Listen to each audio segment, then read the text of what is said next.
Oi gente, estamos aqui para mais uma leitura de capítulo. Faz mais de meio mês que eu não apareço por aqui, então pelo menos eu acho que por educação eu devo perguntar como vocês estão, né? Tô meio sumido, mas estamos aqui para ler o Lágrimas Azuis. Eu tava até pensando se valeria a pena trazer ele ou esperar para trazer só o 300 mesmo, que é um número tão simbólico, né? Um número que representa a quantidade de jogadores iniciais do Blue Lock, mas me deu vontade, mesmo estando atrasado. Estamos aqui para conversar sobre esse capítulo, ler ele e discutir um pouco, já que não deu para debater, trazendo os spoilers. Bem, o capítulo começa com o Bashira comemorando o golaço que ele fez, o Ryo para baixo, mais para baixo até do que o Nagi. É interessante essa primeira reação com a derrota, por causa que se de um lado o Nagi é quem tá de fora, mas parece que o Ryo foi quem foi tirado, cara. Mas parece que o Ryo foi quem foi eliminado totalmente.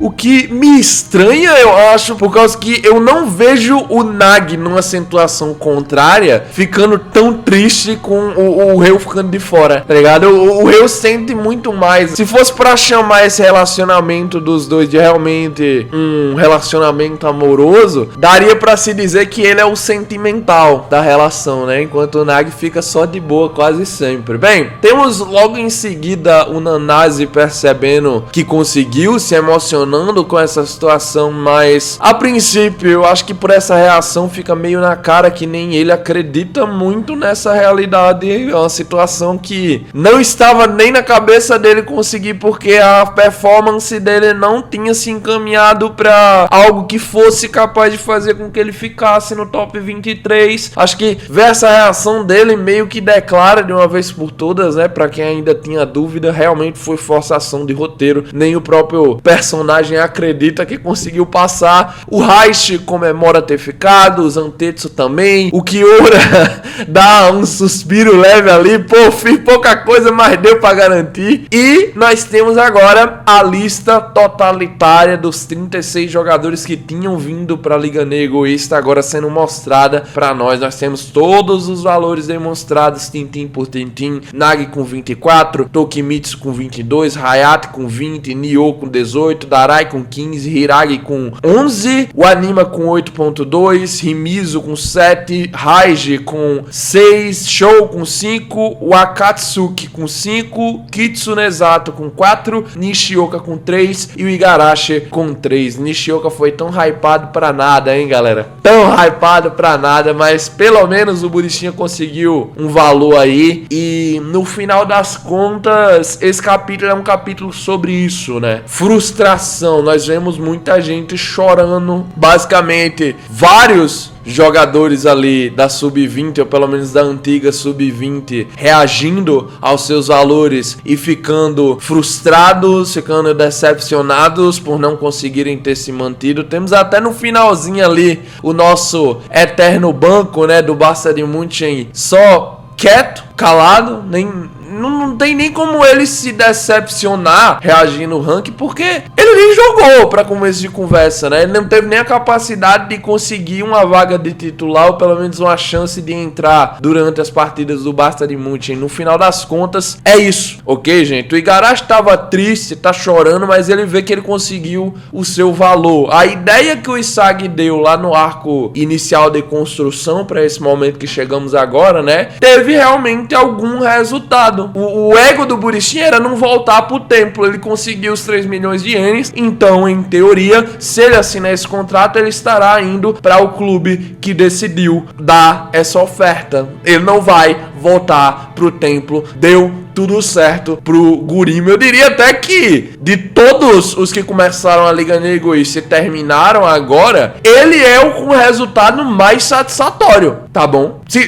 Ai, mas o Isagi conseguiu o número 1 e não sei o que. O Isagi comemorou o número 1 por causa que nós sabemos bem por tudo que ele passou, né, gente? Mas o número 1 do Isagi é um número 1 que fica aquele gostinho na goela. Pô, se eu ganhasse um iene a mais, eu era número 1 disparado. Sou o número 1 imparável. empatado. Então não é exatamente número 1, né? Não é exatamente... É número meio. Ele e o Rin estão dividindo um, cada um tá com meio. Então não é totalmente. Agora o Igarashi conseguiu totalmente aquilo que ele queria. Eu gostei desse finalzinho do Budistinha. Valor razoável pelo que ele fez. 3 milhões de iene. Pelo menos um jogador nessa lista aqui teve algum valor equilibrado, né? Teve algum valor que fez sentido. Bem, nesse exato momento que são mostradas as colocações finais dos jogadores que ficaram de fora do top 23, o Ego aparece no telão e começa a comentar: isto conclui o anúncio final do leilão de valores. Aqueles que não foram selecionados entre os 23 melhores jogadores não são mais necessários no Blue Lock. Então, caiam fora. Nesse exato momento é mostrada a imagem do portão dos perdedores se abrindo. Eu não sei pra que pintar.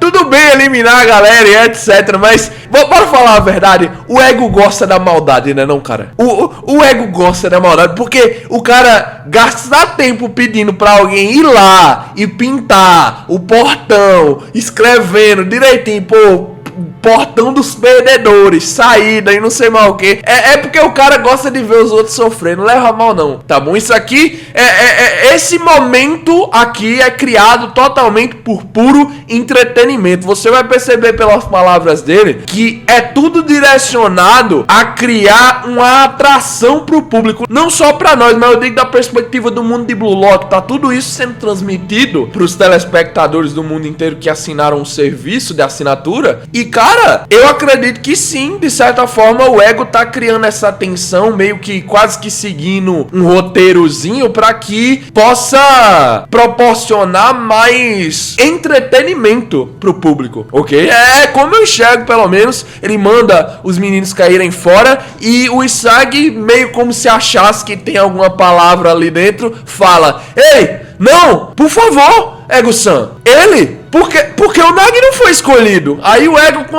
porque o Isagi foi perguntar isso, meu amigo. Porque o Isagi foi inventado de perguntar isso. O Ego começa agora a simplesmente desmembrar o Nagi em rede internacional. Tá bom? Se ainda existia pelo menos um pouco de dignidade do Seishiro, ela acabou nesse capítulo, ok? Começou a jantada. Ele não conseguiu se provar numa partida. Houveram momentos em que ele mostrou seu brilho, mas ele é muito inconstante. Esse valor é adequado para um jogador do nível dele. É só isso. O Isagi ainda tentou dizer mais alguma coisa, mas o Nagi tem talento. E até o Reu, né? Apareceu ali no telão. Dá pra ver que o Ego queria fazer isso aqui. Porque no momento que o Reu fala, ele aparece no telão pros meninos do Bastard e do PXG poderem ver ele falando. Ele fala: faça de novo. Isso não faz sentido. Isso simplesmente não faz sentido. O Isagi meio que tá um pouco surpreso. Caramba, ele tá com muita raiva. O mundo inteiro reconhece as habilidades dele. Às vezes ele está apagado, mas existem jogadas milagrosas que só o Nagi consegue fazer. O Nagi já aceitou sua realidade, não tem mais nem vida dentro do Nagi. Ele só tá ali, ok, perdi. Tá bom, nem levantar a cabeça, tá? Ele tá totalmente decepcionado. Foi essa realidade que veio pra ele, ok, ele não tem muito o que fazer. Mas o problema é, ele foi derrotado e aceitou isso. Só que o Isagi e o Reu tinham que falar, gente. Eles tinham que abrir a boca, tinham que ficar indignado, né? Já que o Nagi não fala muito, ele tem quem fale por ele. Só que o problema é que... velho, o Ego não deve ter acordado bem, sei lá, talvez a Anne tenha esquecido de fazer o miojo dele, talvez alguma coisa tenha acontecido de problema antes do final da Liga Egoísta. O Ego simplesmente desbulhou o Nagi, tá bom? Eu acho que se ele tivesse insultado o Nagi com palavrões, teria sido menos problemático do que isso aqui, ok? Porque o Eu fala, ele claramente é um gênio, não é um desperdício deixá-lo desaparecer aqui, então não dá pra recalcular aí. E aí o Ego começa: cala a boca e toma juízo. Isso não é uma escola, seu idiota mimado. Eu não disse desde o início que isso é um laboratório pra criar o melhor do mundo? O Rei começa a ouvir e já sabe que agora ele vai tomar. O ego pergunta: e o que diabos você tá falando? Ele é um gênio? Isso é uma piada? Os resultados agora foram bem claros. O talento de Nagi Seishiro show. Eu não sabe mais o que fazer, E o ego continua: talento não é o poder de acreditar em suas habilidades, é o poder de acreditar nelas e depois prová-las. Mas o talento muda de acordo com o ambiente e o estado mental da pessoa. Amigos e rivais, objetivos e emoções podem aumentar ou diminuir o talento. E às vezes você obtém resultados que superam o seu talento. A corrente de fintas selvagens do Nagi Seishiro na terceira partida da Liga Egoísta foi um exemplo disso. Naquele momento, ele provou inesperadamente que podia obter resultados além do seu talento. Vocês se iludiram achando que aquele era o verdadeiro poder dele. E o mundo exigiu isso do Nagi Seishiro também. O que vocês deviam ter feito naquele momento era analisar o fato de terem alcançado um resultado além do talento.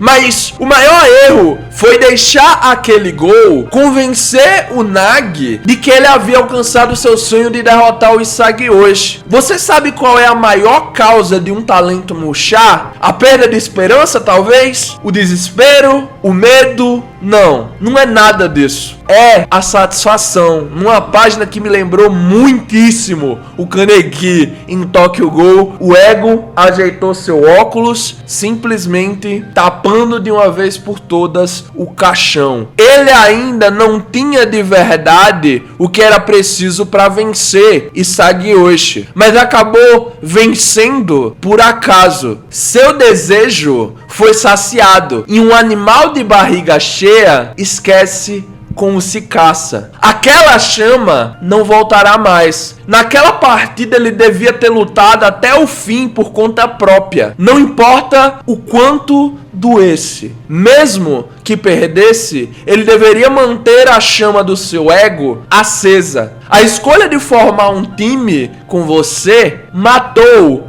o talento de Nagi Seishiro. Ryo já tá em pranto, mas o ego continua. Chamou, quis perguntar o porquê, o ego fala. O ego não queria a resposta, agora tome. Tá bom, foi procurar, achou. Naquele momento que vocês se uniram, o talento do Nagi já estava murcho. O talento dele nunca mais vai florescer. Mas você continuou regando e acreditando no contrário, Mikage Ryo. No fim, Nagi Seishiro, você falava em ser o melhor do mundo, mas não conseguiu encontrar uma chama além do sonho de derrotar Isagi Oshi. Ryo já não tá aguentando mais, começa a chorar, começa a suplicar: não, pare, não diga isso não, pare, por favor, não envergonhe mais o Nagi não. Mas o ego não quer saber disso. Tá bom, ele pergunta: você estava satisfeito, não estava? Por isso teve medo de perder quem estava ao seu redor, não é? O Ryo continua: não, pare com isso, não, parece que ele tá tomando pizza de chinelada na boca, tá bom, sinceramente. Mas só o ego realmente humilhando. Cala a boca. Aqui é o Blue Lock. Eu só preciso de malucos que não se satisfazem até serem os melhores do mundo. Os normais que se contentam com menos que isso, por favor, vá pra casa, Nagi Seishiro. Na tradução não ficou muito contínuo, né, o português do que o ego tá falando aqui, mas no geral dá pra compreender claramente. Simplesmente, ego se despede de uma vez por todas daquele galego que ele nunca foi com a cara pra falar a verdade. Já desde o começo ali do Blue Lock dá pra perceber, né? Primeiro que entra era o queridinho dele mesmo logo de cara, o protagonista, e o último que entra é o que ele mais odiava e que não ia com a cara. No final das contas ele conseguiu botar um no topo e o outro ele jogou pra fora.